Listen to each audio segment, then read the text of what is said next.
إن الحمد لله نحمده ونستعينه ونستغفره ونؤمن به ونتوكل عليه ونعوذ بالله من شرور أنفسنا ومن سيئات أعمالنا. من يهده الله فلا مضل له ومن يضلله فلا هادي له، وأشهد أن لا إله إلا الله وحده لا شريك له، وأشهد أن محمدا عبده ورسوله. أما بعد، فإن خير الحديث كتاب الله، وخير الهدي هدي محمد صلى الله عليه وسلم، وشر الأمور محدثاتها، وكل محدثة بدعة، وكل بدعة ضلالة، وكل ضلالة في النار. فأعوذ بالله من الشيطان الرجيم. بسم الله الرحمن الرحيم. يا أيها الناس اتقوا ربكم الذي خلقكم من نفس واحدة وخلق منها زوجها وبث منهما رجالا كثيرا ونساء، واتقوا الله الذي تساءلون به والأرحام إن الله كان عليكم رقيبا. يا أيها الذين آمنوا اتقوا الله حق تقاته ولا تموتن إلا وأنتم مسلمون. يا أيها الذين آمنوا اتقوا الله وقولوا قولا سديدا يصلح لكم أعمالكم ويغفر لكم ذنوبكم، ومن يطع الله ورسوله فقد فاز فوزا عظيما. وقال الله سبحانه وتعالى: ولله الأسماء الحسنى فادعوه بها وذروا الذين يلحدون في أسمائه سيجزون ما كانوا يفعلون. برادران اسلام، آج جس عنوان کے تحت ہم یہاں پر اکٹھا ہوئے ہیں وہ عنوان توحید اسماء اور صفات ہے. یقیناً جب انسان اللہ تبارک و تعالیٰ کے دین پر عمل کرنے کا جذبہ رکھتا ہے تو ایسے ہر انسان پر ضروری ہے کہ وہ اللہ کی پہچان رکھے. جس رب کی وہ عبادت کر رہا ہے، اگر انسان اسی رب کی معرفت سے غافل ہے یا اس کی معرفت سے جاہل ہے تو کیسے ایک انسان اللہ تبارک و تعالیٰ کی حقیقی عبادت کر سکتا ہے؟ اور اس کے ساتھ ساتھ اگر بات توحید کی کریں تو آپ جانتے ہیں کہ توحید ایک دین کا ایسا حصہ ہے جس کے بغیر نہ کسی انسان کی کوئی عمل قبول ہوتا ہے اور نہ ہی اس کے بغیر کسی انسان کو کوئی عمل اللہ کے پاس قابل قبول سمجھا جاتا ہے. توحید ہی ہے جس نے ہمیں اس بات کی طرف رغبت دلائی کہ ہم اللہ کے ہر فرمان کو مانیں، چاہے اللہ تبارک و تعالیٰ کو رب مان کر ہو، یا اللہ تبارک و تعالیٰ کو عبادت میں اکیلا مان کر ہو، یا اللہ تبارک و تعالیٰ کو اس کے اسماء اور صفات میں تنہا مان کر ہو. یقیناً یہ اللہ تبارک و تعالیٰ کا بہت بڑا فضل اور کرم ہے کہ اس نے اپنے بارے میں تمام چیزیں ہمارے سامنے کھول کر رکھی. برادران اسلام، جیسے کہ آپ جانتے ہیں کہ جب بھی ہم توحید کا ذکر کرتے ہیں کہ توحید کا ہونا ضروری ہے. اگر ہم چاہتے ہیں کہ ہمارے عمل اللہ کے یہاں قبول ہو تو توحید کا ہونا ضروری ہے. اگر ہم چاہتے ہیں کہ ہماری نجات ہو جائے، اللہ ہمیں جہنم سے بچا لے، تو ضروری ہے کہ ہمارے اندر توحید ہو. اب علماء نے توحید کی 3 قسمیں بیان کی.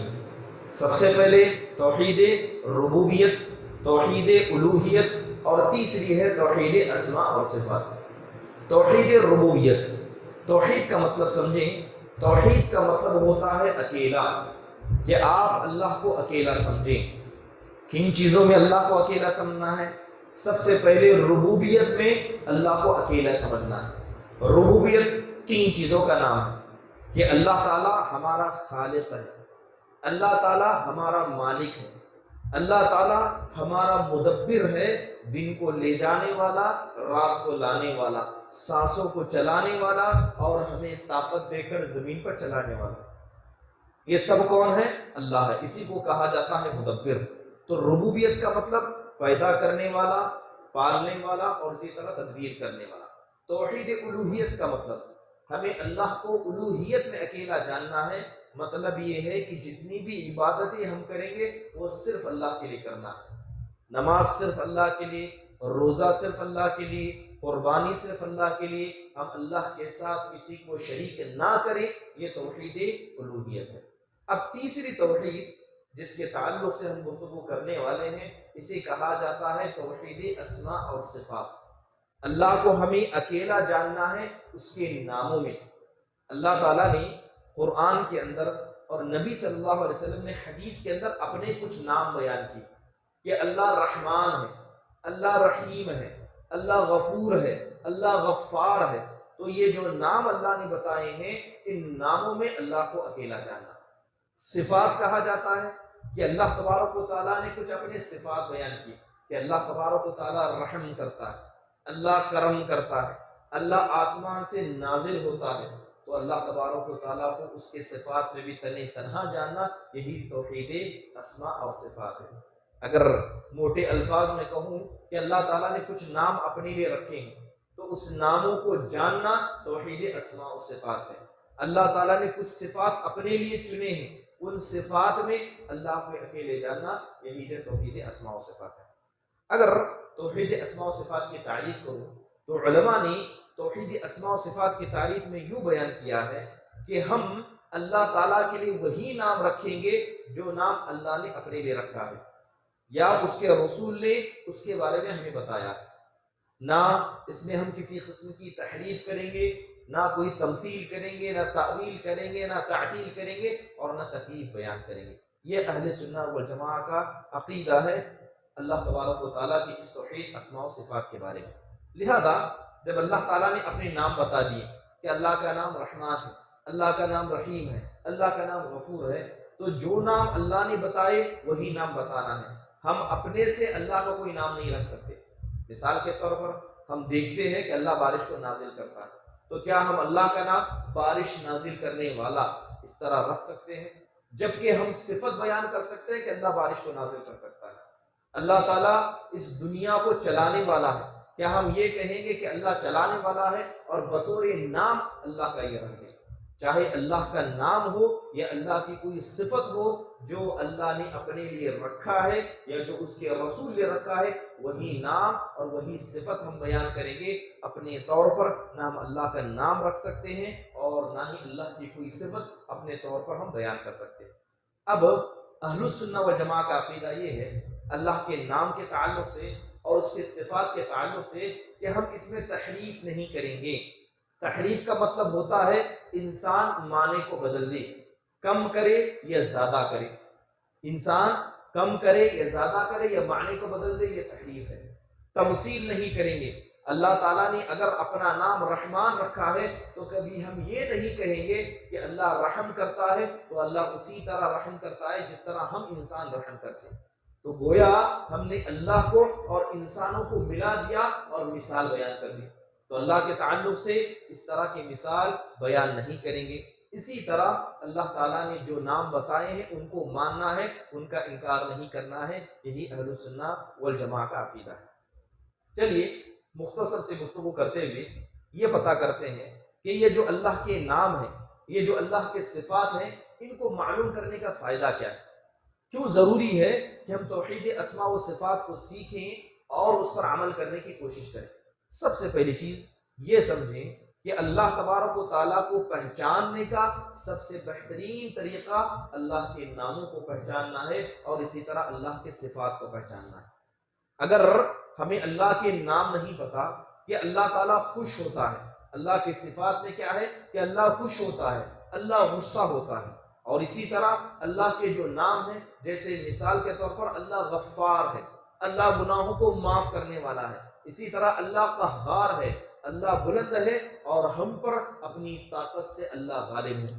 اگر اللہ تعالیٰ کے بارے میں ہم نہ جانیں تو کیسے اللہ کی حقیقی عبادت کر سکتے ہیں؟ اگر اللہ کو پہچاننا ہے تو ضروری ہے کہ ہم اللہ تعالیٰ کے ناموں کو یاد رکھیں، اللہ کے ناموں کو جانیں اور اسی طرح اللہ کے اسماء اور صفات کو سمجھیں۔ مثال کے طور پر دیکھیے کتنا فرق ہوتا ہے کہ انسان اللہ کی ذات کا علم رکھ کر عبادت کرے بنسبت اس انسان کے جو اللہ کی ذات کا علم رکھے بغیر عبادت کرے۔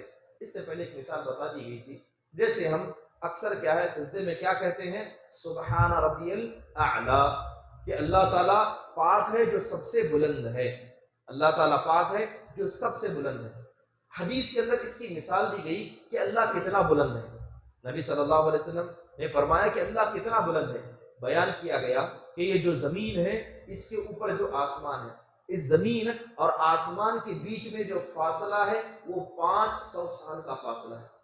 اگر کوئی انسان اس زمین سے پہلے آسمان کی انتہا تک پہنچنا چاہے تو اسے 500 سال کا فاصلہ طے کرنا پڑے، اور وہی مسافت پہلے اور دوسرے آسمان کے بیچ میں، اور وہی مسافت دوسرے اور تیسرے، تیسرے سے چوتھے، چوتھے سے پانچویں، اور پانچویں سے چھٹے اور ساتویں آسمان کے درمیان یہی مسافت ہے۔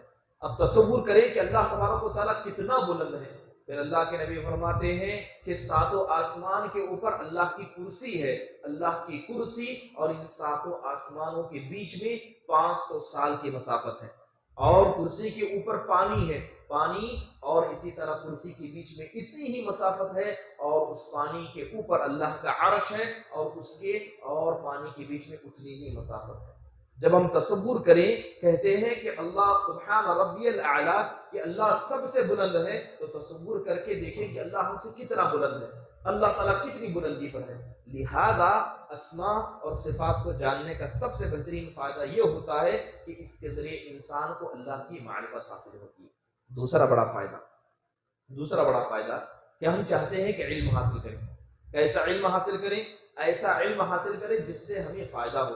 تو یاد رکھیں کہ دنیا کے اندر سب سے بہترین اگر کوئی علم ہے جو انسان کو سب سے زیادہ فائدہ پہنچا سکتا ہے تو وہ اللہ کے اسماء اور صفات کا علم ہے۔ کیسے؟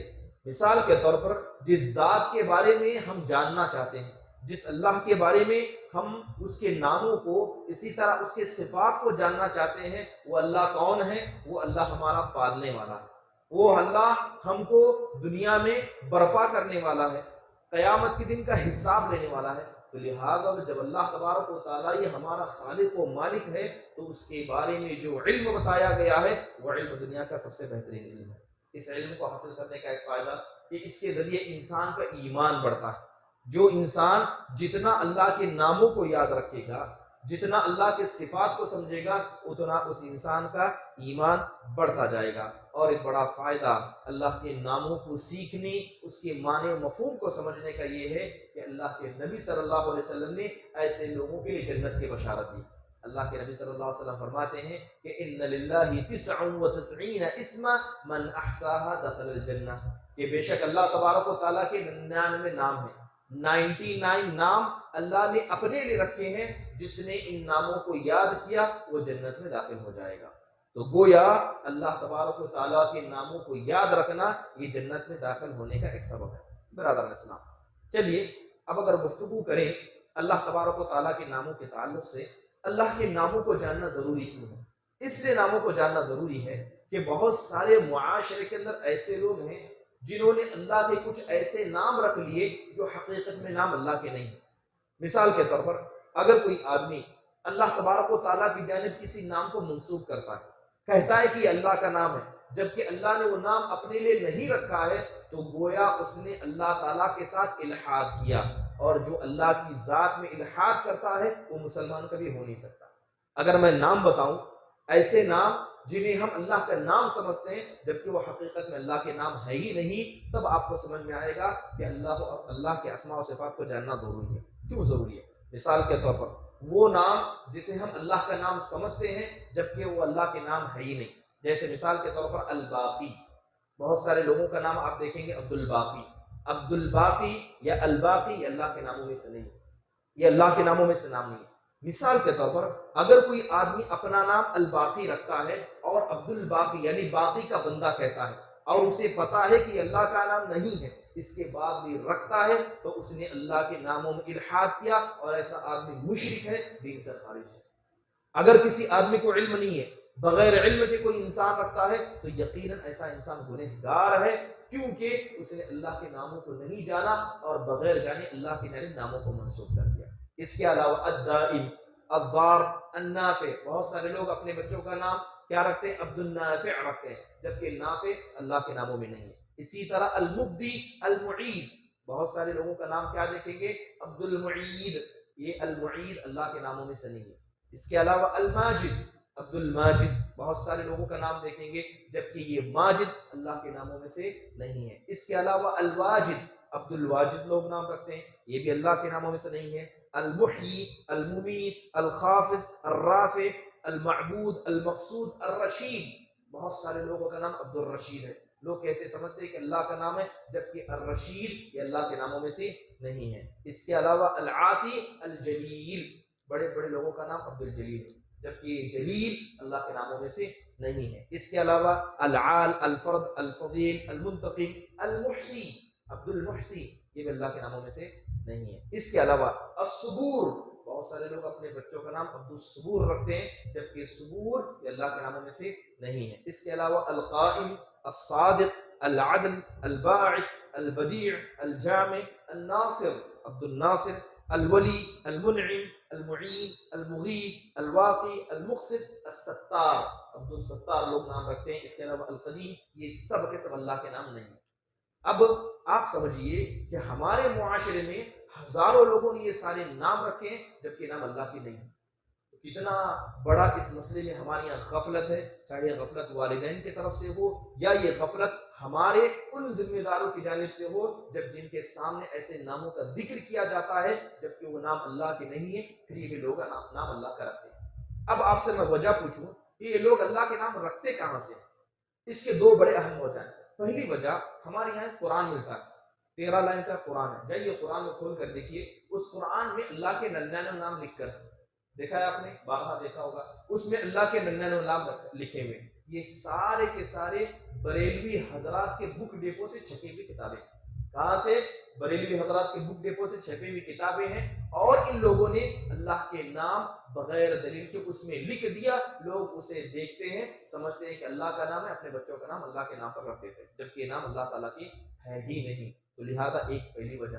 دوسری وجہ یہ ہے کہ قرآن کے اندر مثال کے طور پر وَيَبْقَى وَجْهُ رَبِّكَ ذُو الْجَلَالِ وَالْإِكْرَامِ، کہ تمہارا رب کا چہرہ ہی باقی رکھنے والا ہے، تمہارے رب کا چہرہ ہی باقی رہنے والا ہے۔ تو قرآن میں اللہ نے اپنی صفت بتائی کہ اللہ باقی ہے، باقی رہے گا۔ تو لوگ کہتے ہیں جب اللہ باقی ہے تو اللہ کا نام باقی ہوگا، لہذا کہتے ہیں کہ عبد الباقی۔ اس بات کو غور سے سنیں کہ اگر اللہ نے اپنی صفت بتائی ہے تو اس صفت سے آپ نام نہیں رکھ سکتے۔ جیسے مثال کے طور پر اللہ قرآن میں کہتا ہے کہ یخادعون اللہ وہو خادعہم، کہ لوگ اللہ کو دھوکہ دیتے ہیں، اللہ ان کو دھوکہ دیتا ہے۔ تو کیا اللہ کا نام آپ دھوکہ دینے والا رکھیں گے؟ آپ نے کہا کہ اللہ باقی رہنے والا ہے، تو ہم نے اس سے اللہ کا نام نکالا کہ اب الباقی اللہ کا نام ہے، تو اللہ تعالیٰ مشرکین کو اور منافقین کو دھوکہ دینے والا ہے، تو کیا ہم اللہ کا نام دھوکہ دینے والا، کہ اللہ کا نام مذاق اڑانے والا؟ جبکہ قرآن میں اللہ نے خود کہا ہے کہ یہ منافقین اللہ کا مذاق اڑاتے ہیں، جبکہ اللہ ان کا مذاق اڑاتا ہے۔ تو جو بھی چیز قرآن کے اندر ہے اس کے ذریعے آپ نام نہیں رکھ سکتے۔ اس لیے اس توحید اسماء و صفات کو سیکھنا ضروری ہے، کیونکہ اس کے مسئلے میں ہمارے یہاں بہت سارے حضرات کی یہاں گمراہی پائی جاتی ہے۔ برادران اسلام، گفتگو کریں اللہ تعالیٰ کے صفات کی۔ اللہ تعالیٰ نے 3 قسم کے صفات کا ذکر کیا، 3 قسم کے صفات۔ سب سے پہلے اللہ نے کچھ اپنی ذاتی صفات بتا دیے کہ اللہ کی ذات سے تعلق رکھتے ہیں۔ مثال کے طور پر اللہ کے ہاتھ ہیں، قرآن میں اللہ نے ثابت کیا، اللہ کے 2 ہاتھ ہیں اور اللہ کے دونوں ہاتھ سیدھے ہیں، اللہ کا کوئی ہاتھ بایاں نہیں ہے۔ اسی طرح اللہ نے اپنے لیے چہرہ ثابت کیا، اللہ کا چہرہ ہے۔ اسی طرح اللہ نے اپنے لیے آنکھ ثابت کیا کہ اللہ کی آنکھ ہے۔ یہاں پر یہ بات غور کرنے کی ہے کہ اہل سنہ والجماع کا عقیدہ ہے کہ ہم تمثیل سے کام نہیں لیتے۔ اگر اللہ نے اپنے لیے ہاتھ ثابت کیے ہیں تو کبھی ہمارے ذہن میں یہ تصور نہیں آنا چاہیے کہ اللہ کے ہاتھ ویسے ہی ہے جیسے ہمارے ہاتھ ہے، نعوذ باللہ من ذالک، کیونکہ یہ عقیدہ، یہ تصور رکھنا ہی غلط ہے۔ اللہ کے ہاتھ ہیں، ہمیں نہیں پتا کہ اللہ کے ہاتھ کیسے ہیں، کیونکہ اللہ نے صرف اپنے ہاتھوں کے بارے میں بتایا، اللہ کے ہاتھوں کی کیفیت ہمیں نہیں بتائی گئی۔ تو گویا ہمیں پتا ہے کہ اللہ کے ہاتھ ہیں، لیکن اللہ کے ہاتھ کیسے اس کے بارے میں ہمیں علم نہیں۔ اللہ نے اپنے لیے چہرہ بتایا کہ اللہ کا چہرہ ہے، لیکن اللہ کا چہرہ کیسے ہے ہمیں نہیں پتا۔ تو لہذا اس مسئلے پر بات غور کرنے کی ہے۔ اسی طرح اللہ تبارک و تعالیٰ نے بہت سارے اپنے معنوی صفات بتائے کہ اللہ علم رکھتا ہے، اللہ قدرت رکھتا ہے، اللہ تبارک و تعالیٰ زندہ ہے۔ اسی طرح اللہ نے فعلی صفت بتائی کہ اللہ تعالیٰ آسمان سے اترتا ہے، اور اسی طرح اللہ عرش پر مستوی ہوتا ہے، اللہ پیدا کرتا ہے۔ یقین ان سارے صفات کو ویسے ہی ماننا ہے جیسے کہ اللہ اس کے رسول نے ہمیں بتایا۔ برادر اسلام، اللہ تبارک و تعالیٰ کی ناموں کے تعلق سے اور ایک بنیادی بات یہ ہے کہ جیسے ہم سب جانتے ہیں کہ لوگ اللہ کے نام رکھتے ہیں. آپ سے سوال یہ ہے کیا اللہ تعالیٰ کے سب نام ایک ہی لیول کے ہیں, ثواب میں ایک ہی درجے کے ہیں؟ کیا اللہ کے نام بھی اللہ کو کچھ زیادہ پسند ہے اور اللہ کو کچھ کم پسند ہے؟ یہ بات واضح ہے کہ اللہ کے کچھ نام ایسے ہیں جو اللہ کو زیادہ پسند ہیں اور اللہ کے کچھ نام ایسے ہیں جو اللہ کو کم پسند ہے. مثال کے طور پر حدیث میں اللہ کے نبی صلی اللہ علیہ وسلم نے فرمایا ان احب الاسماء الی اللہ عبد اللہ و عبد الرحمن، کہ اللہ تعالیٰ کے نام تو بہت سارے ہیں لیکن ان ناموں میں اللہ کو سب سے زیادہ دو نام پسند ہے، ایک ہے عبداللہ، عبد الرحمن. تو اس کا مطلب ہوا کہ اگر کوئی آدمی اپنے بیٹے کا نام عبد الغفار، عبد القدوس، عبد الجبار رکھتا ہے تو اس سے بہتر تھا کہ وہ اپنے بیٹے کا نام عبداللہ یا عبد الرحمن رکھتا، کیونکہ اللہ کو زیادہ پسند ہے، کیونکہ یہ اللہ کو زیادہ پسند ہے. دوسری چیز یہاں سمجھنے کی یہ بھی ہے کہ اللہ تعالیٰ کے نام دو طرح کے ہوتے ہیں. ایک ناموں میں، اللہ کے کچھ ناموں میں کیا ہے، اللہ تبارک و تعالیٰ کی طاقت نظر آتی ہے کہ اللہ غصہ ہوتا ہے، اللہ ظالموں سے بدلہ لیتا ہے. دوسری طرف رحمت کا معاملہ، اللہ رحم کرتا ہے، اللہ بخشتا ہے، اللہ معاف کرتا ہے. ایک طرف اللہ کے ایسے نام جس کے اندر سختی ہے، دوسری طرف اللہ کے ایسے نام جس میں نرمی ہے.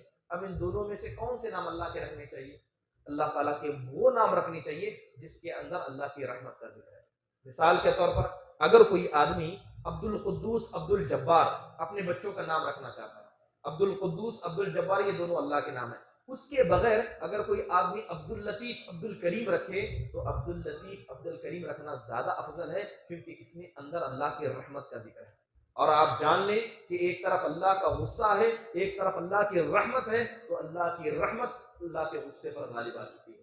حدیث کے اندر آتا ہے کہ اللہ تعالیٰ نے اپنے عرش کے نیچے لکھ دیا ہے ان رحمتی وسعت علی غضبی، کہ میری رحمت جو ہے میرے غصے پر بھاری ہے. تو ہر وہ نام جس کے اندر اللہ کی رحمت ہے وہ نام افضل ہے اس نام سے جس نام کے اندر اللہ تبارک و تعالیٰ کا غصہ، اس کا غضب اور اسی طرح اللہ تبارک و تعالیٰ کی سختی موجود ہوتی ہے. تو اس سے یہ بات واضح ہو گئی ہے کہ بہت سارے نام اللہ کی ایسے ہیں، کچھ نام اللہ کے اللہ کو زیادہ پسند ہے بنسبت کچھ ناموں کے جو نام اللہ تبارک و تعالیٰ کی یہاں کم ہے. اسی طرح اللہ کے صفات بھی، اللہ تبارک و تعالیٰ کے صفات میں مثال کے طور پر ایک انسان اپنے گناہوں کی معافی اللہ سے مانگتا ہے، اللہ سے اپنے گناہوں کی معافی مانگتا ہے، اللہ سے کہتا ہے اے اللہ تعالیٰ تو بخشنے والا ہے، اے اللہ تو رحم کرنے والا ہے، اے اللہ تو معاف کرنے والا ہے، مجھے معاف فرما. ایک انسان دعا کرتے ہوئے کہتا ہے اے اللہ تعالیٰ تو بہت سخت عذاب دینے والا ہے، اے اللہ تو مجھے معاف فرما، اے اللہ تعالیٰ تو بہت انصاف کے ساتھ معاملہ کرنے والا ہے، اے اللہ تو مجھے معاف فرما. تو انسان جب دعا کرے تو اللہ تبارک و تعالیٰ کی رحمت والے صفات کا نام لے کر دعا کرے، کیونکہ ہم اللہ سے رحمت مانگ رہے ہیں اور یہی ہے. اس لیے حدیث کے اندر آتا ہے کہ اللہ کے جو صفات ہیں وہ بھی ایک لیول کے، ایک درجے کے نہیں. مثال کے طور پر اللہ خوش ہوتا ہے، اللہ راضی ہوتا ہے. کیا اللہ تبارک و تعالیٰ نے جس طرح انبیاء سے رضامندی دکھائی کیا اسی طرح اللہ ہم سے بھی راضی ہوگا؟ بالکل نہیں. اللہ تعالیٰ نبیوں سے زیادہ راضی ہے بنسبت عام لوگوں سے.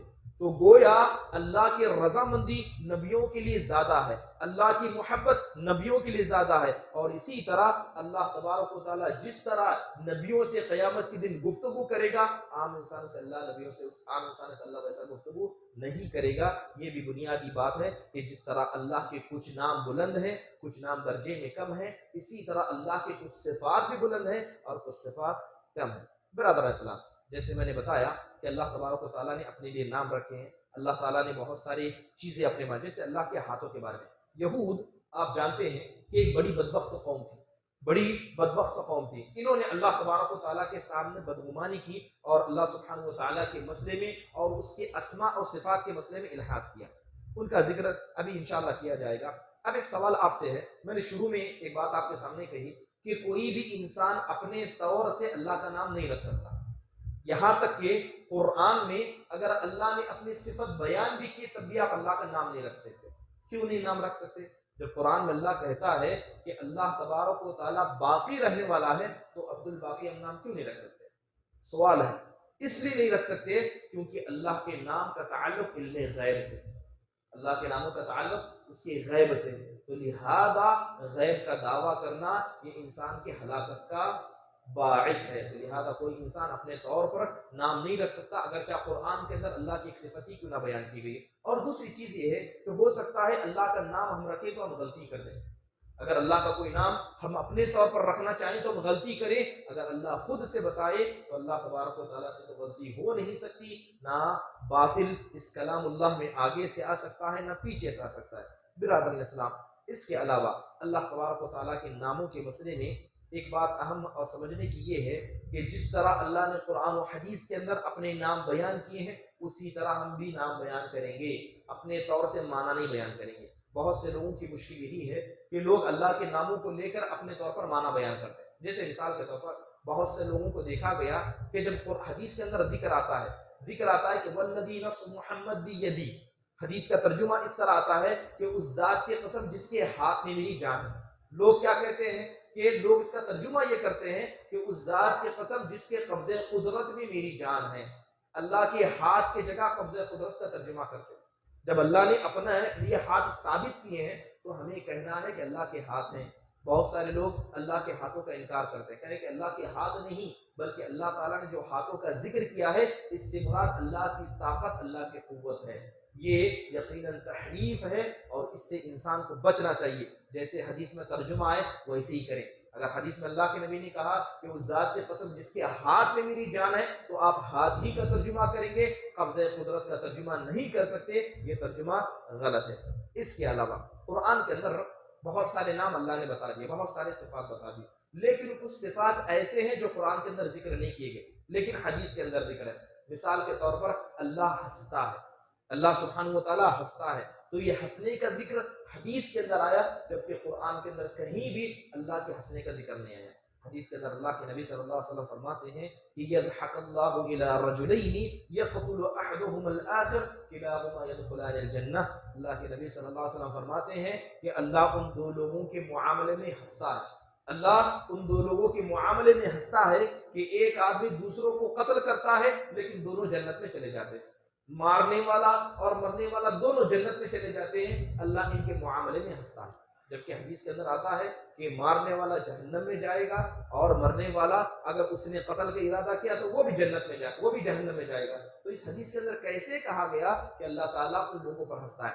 مسئلہ اس طرح ہے کہ ایک انسان مسلمان تھا اور کسی کافر سے لڑنے کے لیے گیا، تو لہذا کافر نے اسے قتل کیا، تو لہذا مقتول شہید ہوا، تو شہادت کی وجہ سے وہ جنت میں گیا۔ اب جس انسان نے قتل کیا تھا وہ بعد میں مسلمان ہو گیا، جس نے قتل کیا تھا وہ بعد میں مسلمان ہو گیا، اور اس کو کسی کافر نے قتل کیا تو وہ بھی جنت میں چلا گیا۔ تو لہذا پہلا مرنے والا مسلمان تھا، جنت میں گیا، دوسرا مارنے والا حقیقت میں کافر تھا لیکن بعد میں مسلمان ہو کر وہ بھی قتل کیا گیا تو وہ بھی جنت میں چلا گیا۔ تو جب یہ دو لوگوں کا معاملہ ہوتا ہے تو اللہ ان کے بارے میں ہنستا ہے، تو اللہ کی ہنسنے کا ذکر صرف حدیث کے اندر آیا۔ اسی طرح اللہ کی انگلیوں کا ذکر کہ اللہ کی انگلیاں ہیں، اللہ کی انگلیاں ہیں۔ کبھی بھی ہم یہ نہ کہیں کہ اللہ کی انگلیاں ویسی ہیں جیسے ہماری انگلیاں ہیں، یہ تمثیل ہے اور یہ کرنا حرام ہے۔ اللہ کی انگلیاں ہیں، کیسی ہیں اللہ بہتر جانتا ہے، ٹھیک ہے۔ اللہ کی انگلیوں کا ذکر صرف حدیث کے اندر آیا۔ برادران اسلام، بہت سارے لوگ قرآن میں قرآن کا ترجمہ اپنے طور پر کرنے کی کوشش کرتے ہیں۔ اب دیکھیں کہ اللہ کے اسماء و صفات کو اس کے طور پر لازم کرنا، یعنی جیسے اللہ نے کہا ہے ویسا ماننا، اور جیسے حدیث کے اندر کہا گیا ویسے ماننا کیوں ضروری ہے؟ ایک مثال دوں گا، جیسے کہ قرآن کے اندر اللہ تبارک و تعالیٰ مثال کے طور پر ایک ہوتا ہے گاؤں، ایک ہوتا ہے گاؤں والے، دونوں میں فرق ہے۔ جب ہم کہیں کہ یہ گاؤں ہے اور جب ہم یہ کہیں کہ گاؤں والے ہیں، دونوں میں فرق ہے۔ مثال کے طور پر جب ہم کہتے ہیں کہ گاؤں ہے تو ہم اس سے مراد کیا لیتے ہیں؟ وہاں کے درخت، وہاں کے جھاڑ پیڑ پودے، وہاں کے گھر، یہ گاؤں ہوا، اور اس میں جو لوگ رہتے ہیں وہ ہوئے گاؤں والے، ٹھیک ہے، یہ بات واضح ہے۔ اب دیکھیے کہ قرآن کو ویسے سمجھنا کیوں ضروری ہے جیسے سلف صالحین نے سمجھا۔ ایک مثال کے طور پر لفظ قوم، قوم سے مراد ہوتا ہے لوگ، اور لوگوں سے مراد وہ لوگ جو گاؤں کے اندر رہتے ہیں۔ قرآن اللہ کی جگہ فرماتا ہے کہ وَإِن مِّن قَرْيَةٍ إِلَّا نَحْنُ مُهْلِكُوهَا قَبْلَ يَوْمِ الْقِيَامَةِ، کہ بہت سارے قریے ایسے ہوتے ہیں کہ جنہیں ہم قیامت سے پہلے ہلاک کرنے والے ہوتے ہیں، بہت سارے گاؤں ایسے ہوتے ہیں جنہیں ہم قیامت سے پہلے ہلاک کرنے کا ارادہ کرتے ہیں۔ یہاں اللہ نے کیا کہا؟ گاؤں کہا، تو گاؤں سے کیا مراد ہونا چاہیے؟ وہاں کے درخت، وہاں کی دیواری مراد ہونا چاہیے، لیکن مفسر کہتے ہیں یہاں گاؤں سے مراد گاؤں والے، یہاں گاؤں سے مراد گاؤں والے۔ ایک جگہ اللہ فرماتا ہے کہ اِنَّا مُهْلِكُ هَذِهِ الْقَرْيَةِ، کہ ہم ان گاؤں والوں کو ہلاک کرنے والے ہیں، اور مفسرین کہتے ہیں یہاں گاؤں والوں سے مراد گاؤں ہے، نہ کہ گاؤں والے۔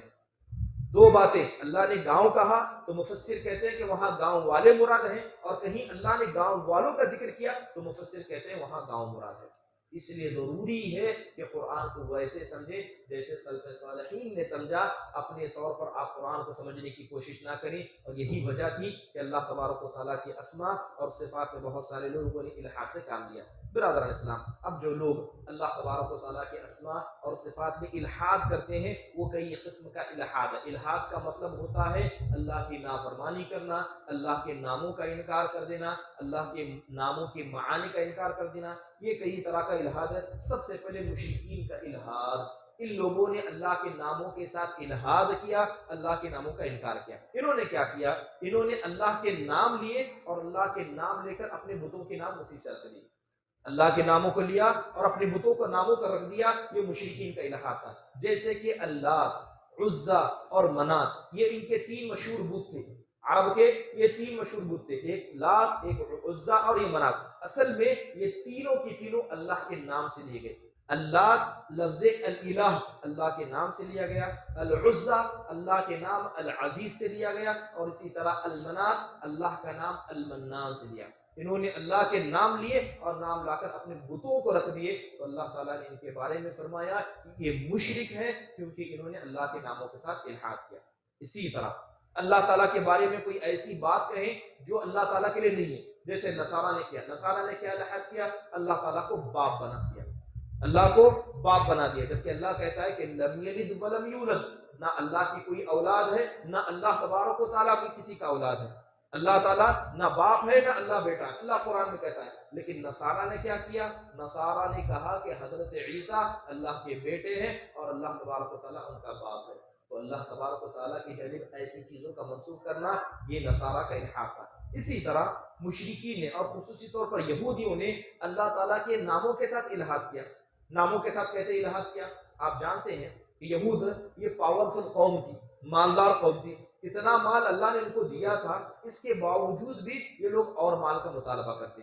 تو انہوں نے جب مسلمانوں کو دیکھا کہ مسلمان غریب اور فقیر ہیں، خاص کر جب مسلمان مدینہ میں تھے، تو انہوں نے کہا کہ تمہارا رب جس کی تم عبادت کرتے ہو یہ فقیر ہے، تمہارا رب جس کی تم عبادت کرتے ہو یہ فقیر ہے، اگر تمہارے رب کو پیسے کی ضرورت ہے تو ہم سے کہیں کہ ہم سے تمہارا رب قرضہ لے۔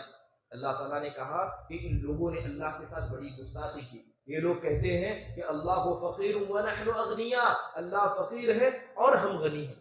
اور اسی طرح انہوں نے کیا کہا کہ ہمارے پاس اتنا مال ہے کہ وہ مال ہمارے پاس ہے، تم مسلمانوں کے پاس نہیں، کیونکہ اللہ کے ہاتھ بندھے ہوئے ہیں۔ ید اللہ مغلولہ، یہودیوں نے کہا کہ اللہ کے ہاتھ بندھے ہوئے ہیں، اللہ مسلمانوں پر خرچ نہیں کرتا، اللہ مسلمانوں کو نہیں دیتا۔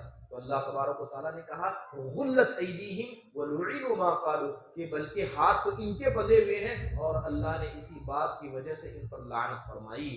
تو اللہ کے بارے میں یہ بڑی گستاخی ہے کہ کوئی اللہ کو فقیر کہے، یا اسی طرح بہت سارے لوگ اللہ تعالیٰ کے بارے میں الفاظ کرتے ہوئے کہتے ہیں کہ جب کسی کے یہاں انتقال ہو جاتا ہے تو لوگ خاص کر خواتین اپنی ہاتھ پر اپنے سینے پر مارتے ہوئے کہتے ہیں کہ اللہ کو ہمارا ہی بچہ لینا تھا، کیا اللہ کو ہماری اولاد پسند آ گئی تھی، کیا اللہ ہم پر رحم نہیں کرتا، کیا اللہ ہم پر کرم نہیں کرتا۔ لوگ تو کہتے ہیں اللہ رحم کرنے والا ہے، کیسا یہ اللہ رحم کرنے والا ہے کہ اس نے ہمارے بچے تک پر رحم نہیں فرمایا۔ یہ اللہ تبارک و تعالیٰ کی صفات کے ساتھ الحاد ہے کہ کوئی بھی لفظ آپ اللہ کی ذات کے بارے میں ایسا کہیں جسے اللہ تبارک و تعالیٰ نے بیان نہیں کیا ہے۔ اسی طرح مشبہہ، معطلہ، یہ ایسے فرقے گزرے جنہوں نے اللہ کے ساتھ الحاد کیا۔ اللہ تعالیٰ نے اپنا نام الغفار رکھا، تو ایک جماعت آئی اور کہنے لگی کہ اللہ تعالیٰ کا نام غفار ہے لیکن اللہ رحم کرنے والا نہیں۔ گویا ان کا کہنا یہ ہے کہ ہم انسان ہیں لیکن ہمارے اندر روح نہیں ہے، ہم انسان ہیں لیکن ہم بولتے نہیں ہیں، ہمیں بولنے کی طاقت ہے لیکن ہم بولتے نہیں ہیں، ہمارے پاس چلنے کی طاقت ہے اور ہم چلتے نہیں ہیں۔ اسی طرح کی باتیں انہوں نے اللہ سبحانہ و تعالیٰ کے بارے میں کہی، تو اللہ تبارک و تعالیٰ نے ایسے لوگوں کو ڈانٹا اور پھٹکارا اور کہا کہ ایسی باتیں اللہ کے ساتھ کرنا یہ الحاد ہے، اور یقیناً اللہ تبارک و تعالیٰ الحاد کو پسند نہیں کرتا۔ ابی بن خلف اللہ کے نبی صلی اللہ علیہ وسلم کے سامنے آیا، آ کر اس کے ہاتھ میں ایک بوسیدہ ہڈی تھی، اس نے ہڈی کو اپنے ہاتھ سے مسلا اور اسے چورا چورا کر کے پھینک دیا اور کہا کیا تمہارا رب اسے دوبارہ پیدا کرے گا؟